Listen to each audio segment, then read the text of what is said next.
because London is kind of like New York. It's kind of like crazy, and you need to have good,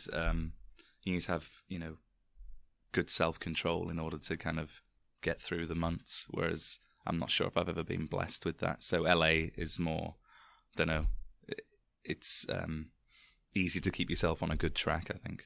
Self-control just in terms of like avoiding temptation? Or... Yeah, just like going out and being ridiculous. I mean, LA has that if you want it. Yeah, but I feel like it's a choice in LA. Like I can choose to go and do that, whereas in London, I was in it. So I'd just from the standpoint of you've got all these sort of freeways and it takes you an hour to get everywhere. Just that kind of LA, within a 45-minute drive, I can, be at the beach or be in the mountains or, do all this hiking stuff, or I can go to the city or I can go to Hollywood.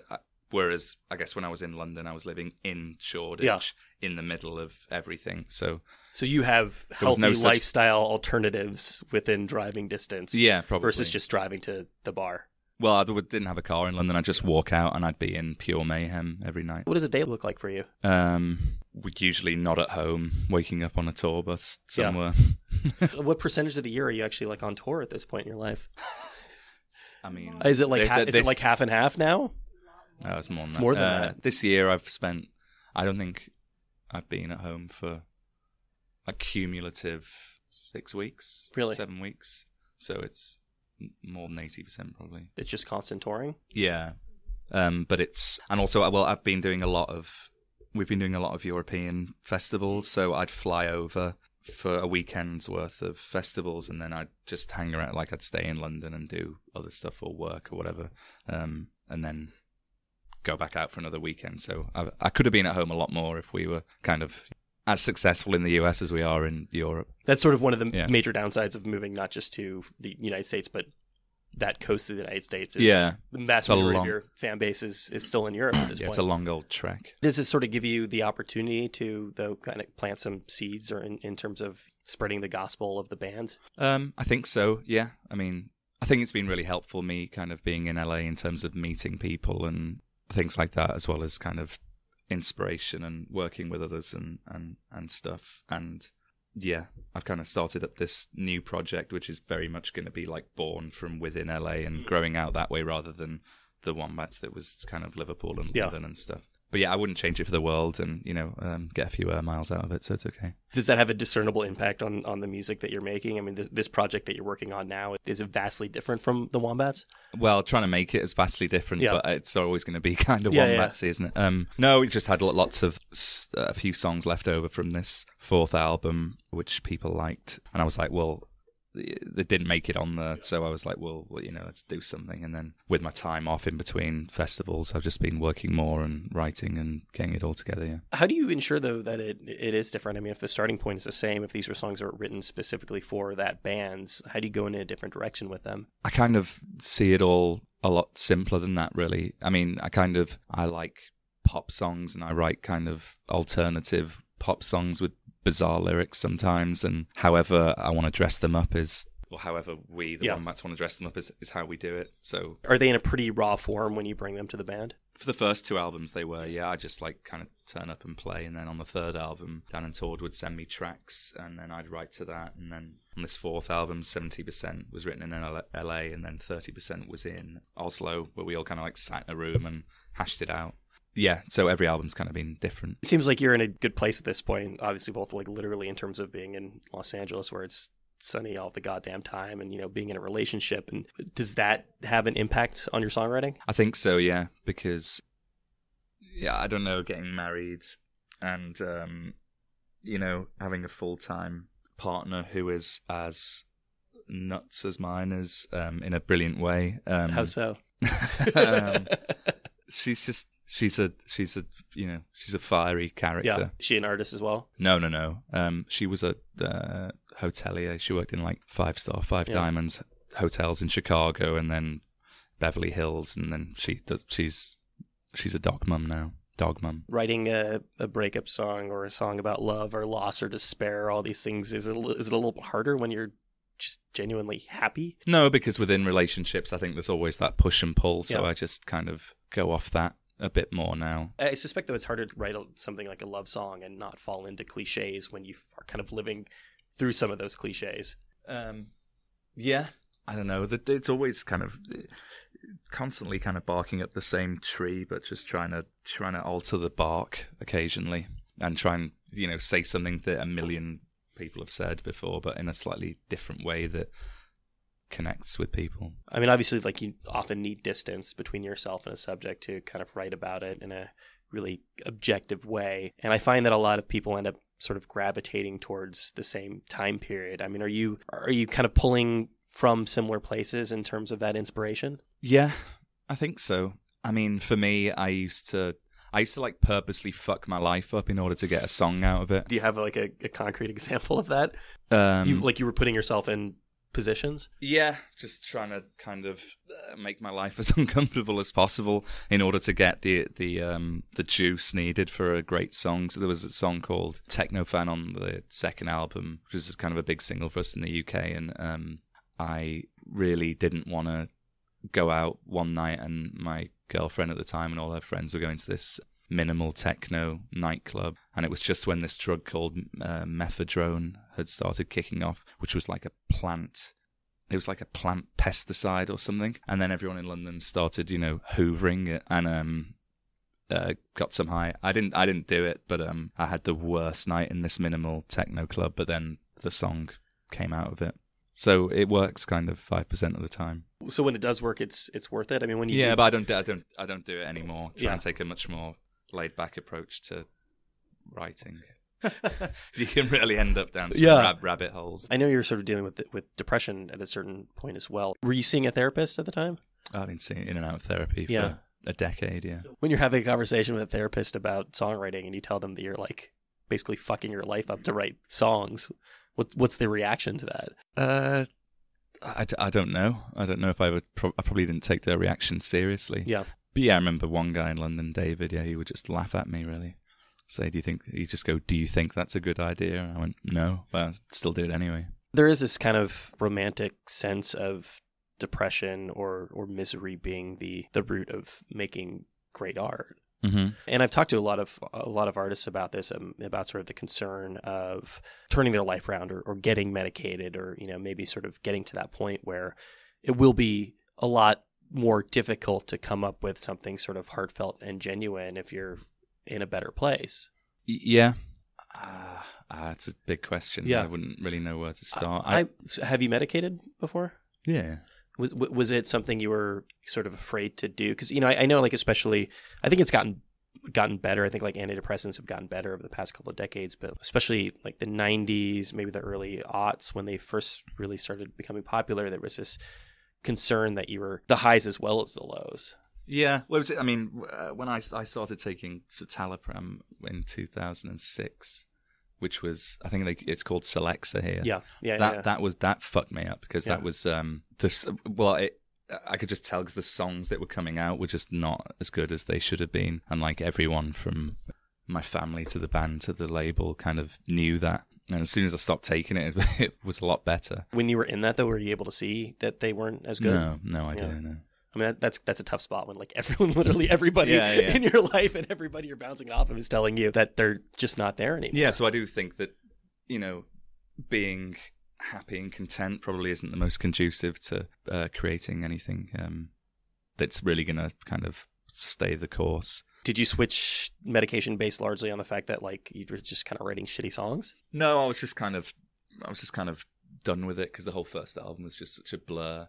Yeah, and then I was off for a while, and then back on in like 2015, and then I've switched like 3 times, and now found something. You're feeling pretty good where you are. Very like a light dose of something that's just about right, and the songs are coming. So that switch happened somewhere between the first and second album. Just before the first album came out. The first record was pretty well received. I mean, I think you guys were getting a lot of press over here. I heard about you guys like pretty soon after that came out. Yeah, so going from really kind of having, I don't know if hit's the right word, but like being pretty successful out of the gate to all of a sudden, I don't know how to write a good song anymore. It's a tough place. Yeah, I don't really think the brain registers success very well. Yeah. I kind of think the ego registers success, and the ego is pretty much useless.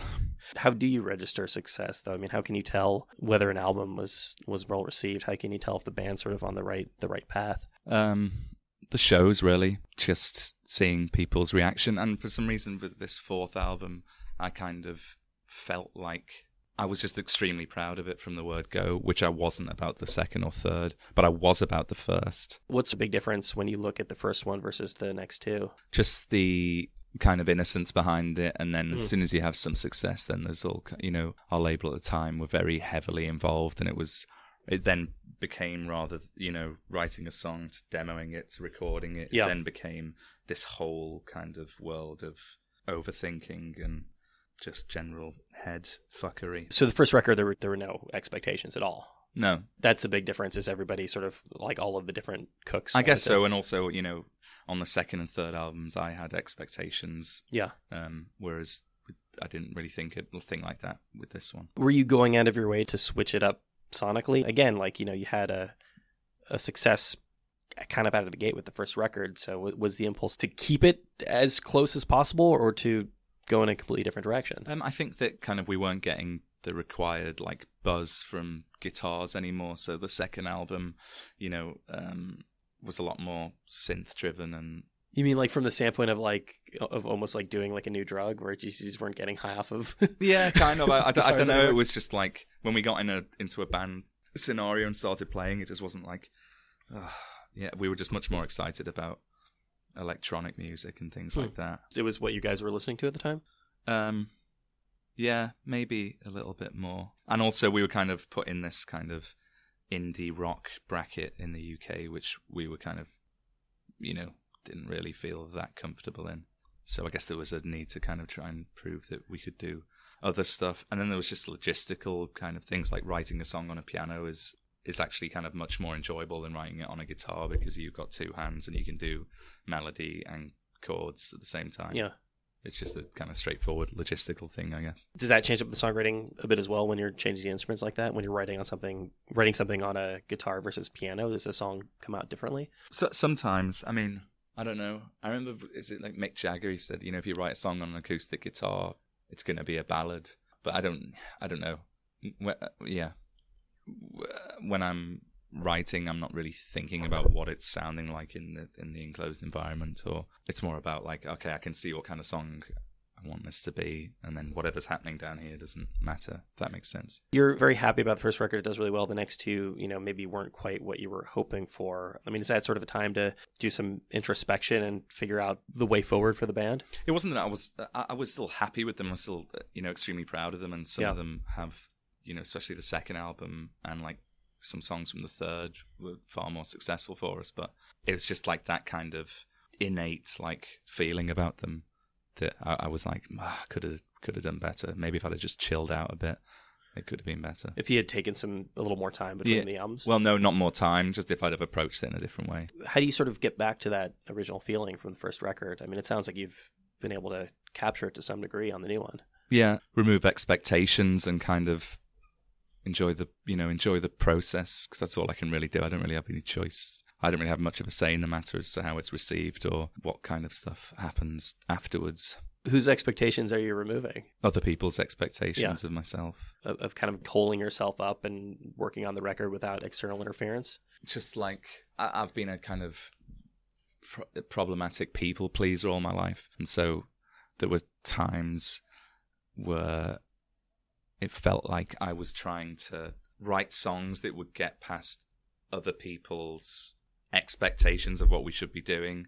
So it felt like, we were signed to Warner on the second album, and I was trying to toss the songs over the net, and the net was fucking high. In terms of writing a hit for the record label? Yeah.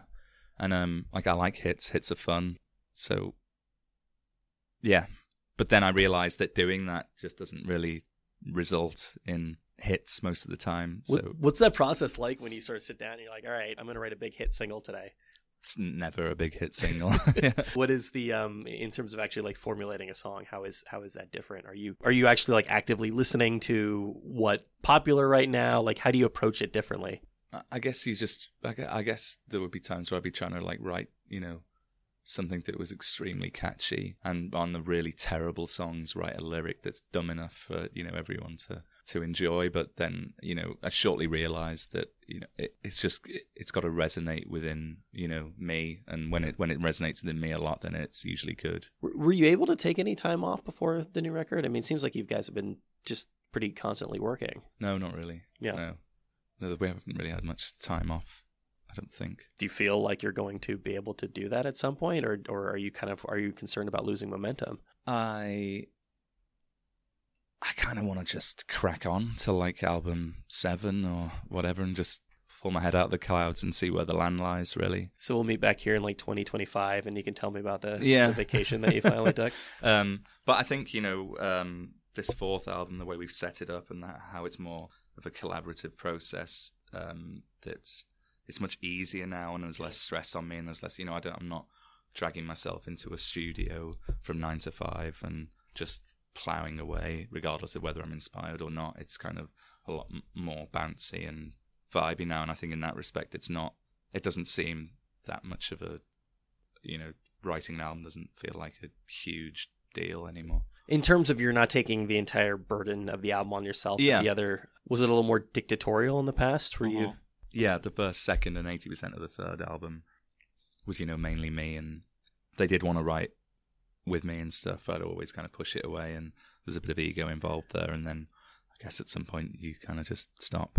It's interesting that you've gone in that direction. You know, I talk to a lot of bands, and the consensus is that, I know obviously every band operates differently, but the consensus between most of them is that to some degree, every band kind of has to work as a dictatorship, and that like there needs to be somebody who's really like kind of in charge of the vision of the things. And you know, we've heard all these stories. Like there's that one Creedence record where Fogerty like lets everybody put a song on there, and it turns out really poorly. But you've been able to go in the other direction in that. I mean, obviously you trust these guys. You trust for a lot of things, but you trust them more for songwriting than you had in the past. Yeah, I trust the way that it's set up in terms of, you know, we can all sit in a room, create an idea. I can take that idea away and have my own time with it. Okay. So you're still doing a lot of the heavy lifting on a song-by-song basis? Yes. Yeah. A little bit. It's a little more laid back, this record, you know, especially compared to kind of the first one, the earlier ones. Yeah. Are you getting a little mellower in your old age? I don't think so, or at least I hope the music that's coming out isn't mellow if I am. Yeah. I don't know. It's kind of hard to kind of... We've been so busy, it's hard to really kind of know what's happening with one another. Do you feel like you have to kind of force yourself into a schedule that you have to sort of set aside a certain amount of time to really sit down and write? I mean, I've just been... No, I mean, it's more like worry about the writing when the album touring is over. So you're not somebody who like has a notebook on him at all times, who's just constantly writing? Well, I'll just write stuff down in my notes in my phone, kind of titles mainly, or any ideas or lyrics that I think are cool or whatever. There's always something going on, but I'm not kind of seeking out rooms with pianos in on days off. So the time comes, it's sort of time to like get everybody back together, that you send the bat signal up. Yeah. And then you comb over the notes and then start kind of writing in earnest from there. Yeah. Something like that. You know, especially now that you guys are so spread out geographically, how does that actually come together? Well, I don't know how the next one's going to work. The last one, you know, I wrote 70% of it in LA and sent over kind of demos to the band. And then we reconvened. We all got together in Oslo. Torda just had a baby. And then I guess we spent, it was like 4 trips to Oslo, both about 2 weeks, so 2 months in Oslo. There's the Keith Richards story, the Satisfaction story. Oh, yeah. Where he just sort of like wakes up in the middle of the night and wakes up in the morning and has basically the song written. It's frustrating, right? to hear these stories about like all these amazing artists who are just sort of like pulling songs out of the ether. All the best songs seem to be a passive spectator within them. It feels like they're just happening and you're not really in control of it. But then kind of what I've found, and as time goes on, is that the inspiration comes kind of after you've put in a bit of work. Like you've got to make yourself get in the room, mess around for a while, and then within that there's the inspiration, rather than the inspiration coming before you've actually tried to do anything. I've always got the impression from your songs that, you know, you're the kind of person who hears a phrase or, you know, or some combination of words and just sort of like hits your ear, and that's kind of the germ of a song. Yeah. Pretty much. It's all kind of in the titles for me. I think if I've got a good title or a good concept that I believe in, then everything else kind of falls into place. Have you started thinking about the next record at this point, or are you just kind of full in on this one? Only thought about kind of what it's going to be, because we're at kind of an interesting road now where we've done kind of the first album, which was like punky. It sounds like a Yorkshire Terrier trying to rip your face off. The second one like that little dog complex where they all think they're a lot bigger than they actually are. Yeah. And then the second album, which is kind of like, there's 5 different producers on it. It's a full-on major label warfare. And then the third, which was kind of a bit similar. The third, there was no real concept. It just kind of fell out of the second.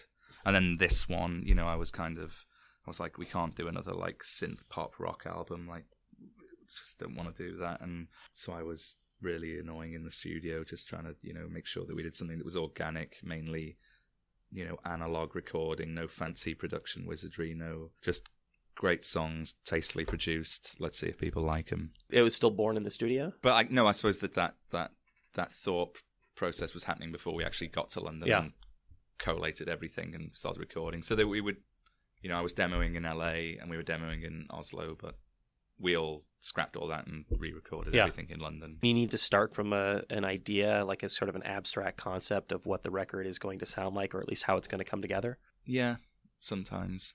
Because I feel like if you putting kind of creative roadblocks up, it's not necessarily a bad thing. I think if you don't put those up, you end up falling back into the same patterns you did on the last time. So that was kind of my job in this album a lot when we were recording. Certainly some of the songs where Dan and Tord had less input on, and they would want to kind of put their mark on it and kind of start playing a load of synths. I had to be the prick who was like, let's not do that again. And then that kind of got a bit fiery, but I think it made for a good album in the end. You need to basically set up constraints when you're putting it together. I don't think you need to, but that's what happened on this album. I mean, it sounds like, you do in order to sort of like move forward. Otherwise, you're going to probably just kind of get caught up in the same traps that you've been. I think so. Because how do you make anything different if you're just doing what feels good to you? Do you feel like the work that you're doing in sort of this side project in Los Angeles is helping you move forward as a songwriter? Yeah, because that's like very collaborative. Because I just wanted to have something on the go that, there's no politics. It's a kind of a gateway for me to put out whatever I want, whether it's a death metal song or a happy hardcore house song with pitched up vocals. It is collaborative. I mean, obviously it's your project, and again, you're bringing your songs to it, but you're sort of going out of your way to make sure that other people are having input in the music as well. Just to kind of make it as different as possible, and it's kind of the similar thing to working with the Wombats. Really, I kind of get the idea, and when I feel like something's flowing well, then I'll take it and finish it off. There you go. That was Matthew Murphy of the Wombats. Their latest record, Beautiful People Will Ruin Your Life, came out last year on Bright Antenna here in the States. Thanks a bunch to him for taking the time to do that. Thanks to you guys, as always, for listening to the show. If you like the program, there are a number of ways to support us. Please rate and review us on iTunes, Google Podcasts, Spotify, YouTube, wherever you happen to get your podcasts. Like us on Facebook. Follow us on Tumblr. That's rylcast.tumblr.com. That is the first and best place to get all of your RIYL-related information. If you have any feedback, it's rylcast@gmail.com. And that's about it for this week, so stick around because we are going to be back just about this time next week with another episode of RIYL.